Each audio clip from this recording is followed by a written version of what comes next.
My name is Joanna Semler, and I work at Eastern in Cheney and in the Spokane campus and online at the Writers Center. The topic for today's video is avoiding plagiarism and integrating sources.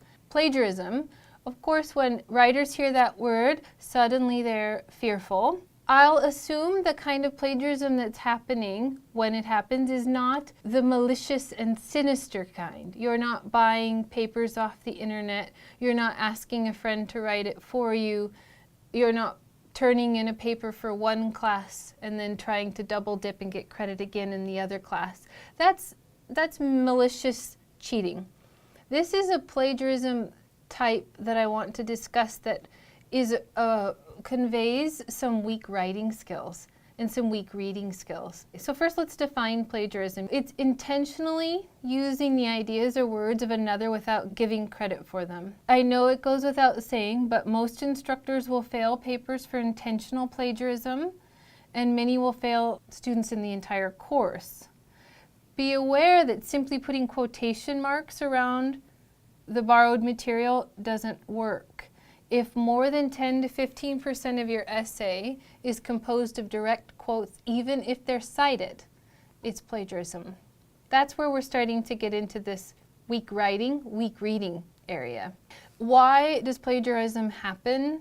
3 reasons: poor time management, poor reading skills, poor vocabulary. Time management, you simply don't allow time to cite responsibly. You're lazy. You're reading things as you go for your research paper. You become so familiar with the ideas that you can't remember if you read it or if it was your own idea. Oh well, I'll just put it in and leave it at that. Inattention to citation based on not allowing time, but also poor time management in the sense that you're not willing to do the hard work of understanding the reading. So you have to pull direct quotes in to compensate for reading you don't understand. Let me talk more about that. If your reading comprehension skills are a little weak, that means when you read things, you step away and usually aren't sure what happened on the page. Be aware that you might be someone who could slip into plagiarism. The act of integrating a source effectively when you're not quoting directly requires that you use your own words to capture the ideas behind the source. That means you have to understand the source.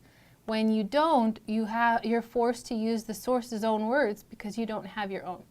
So that's one reason it happens. Another is poor vocabulary. You don't know what the words mean in the article you're reading, and you're not willing or able to understand the definitions of the words as you read. So you're just plunking them into your own paper.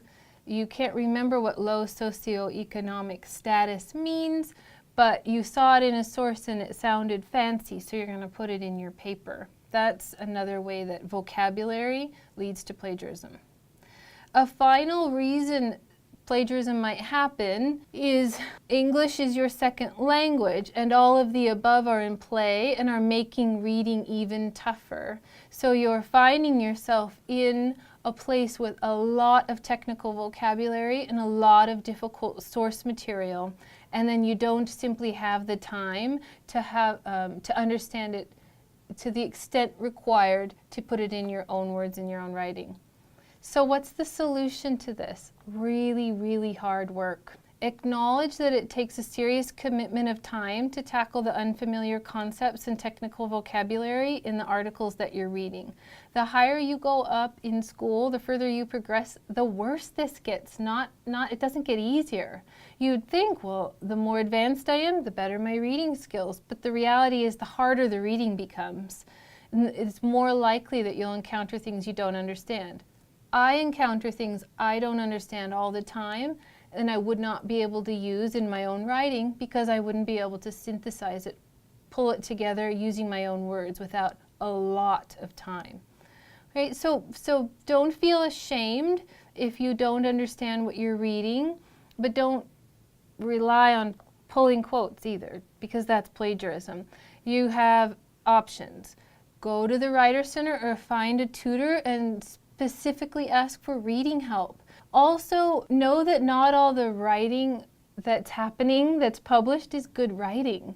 Sometimes brilliant researchers are not good writers, and it is not just you.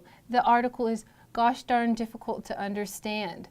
So that's not an excuse. It's not acceptable to say, well, this research is so unclearly presented that I just have to put it in my paper as a big block quote and let the reader figure it out. It's just a way of helping you to feel less defeated or discouraged if the reading that you're encountering is hard for you. You're still responsible for the material, but it's not a reflection of you as a student or your academic abilities.